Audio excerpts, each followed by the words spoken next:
Hello, Algebra B students. We are going to learn how to use the Desmos regression feature.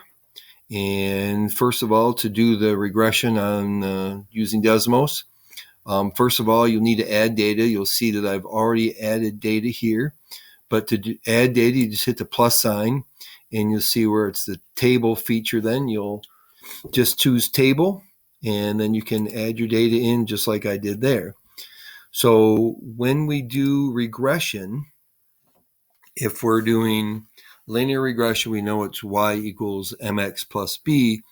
The only difference is that you see that this is y1 and x1 for our table, and so we have to use y1 and x1 for our data. And you'll see that I already have the data in here, so it's already on my screen.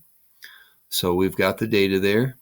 And so first of all, I'll do if it's going to be a linear regression, what we have to do. So we type in y and then just hit 1 after it, and it automatically puts it as a subscript. And then you need the regression thing. Instead of an equal sign, we put the regression, which is the little squiggle when you do shift and the key right next to the 1, you see that, which means regression. And then we just do our slope as m, and then we do x1 and plus b like you normally would for regression. And so there is a linear regression that would fit our data here.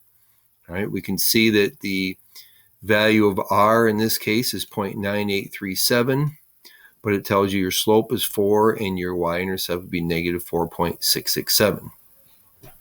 So the same as if you're doing, and I'm going to show you also if we do exponential or quadratic even. So the next one I'm going to do is quadratic. So I'll add another y equals. So once again, it'll be y1, and then hit that key for the regression.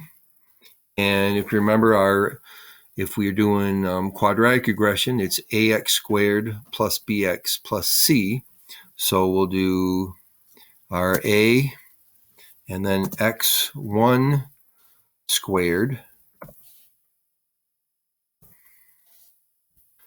plus b, and you always got to put the x1 there, and plus c. All right, and so there it shows the quadratic regression, and you can see that that's a much better fit. That actually it shows that r squared here is equal to 1. So that's a perfect fit. So really the linear model does not work. So I'll go ahead and turn that one off. And we can see there's our quadratic model, fits that perfectly. But I'm also want to show you the how you would do it for exponential too, if it's an exponential model. So y1, that little squiggle there, which I call it, but it's a regression symbol. And for exponential, it's ax raised, or a times b raised to the power of x. And you got to remember then when we raise it to that power that we're doing the power of x1, not just the power of x. And there you can see the exponential function that goes through it. It shows you the values of a, the values of b. But once again, we can see that the quadratic is the best one for this. And oops, I went, instead of turning it off, I deleted it. So I'm going to go ahead and type that one back in there again to show you how that works. So once again, we're doing y1. This is regression, ax sub 1 squared plus bx sub 1 plus c. Right. And then we can see that quadratic fits it.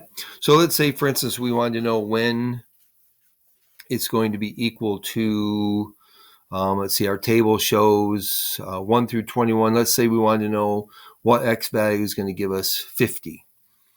All right, so what I'm going to do then, if I want to know when it's equal to 50, I'm going to put y equals 50 in the next line, and then I'm just going to zoom out so I can see it, where it equals 50. And then all you have to do, you can see it's purple, is just click on it, and it'll show you the answer right there, 9.512.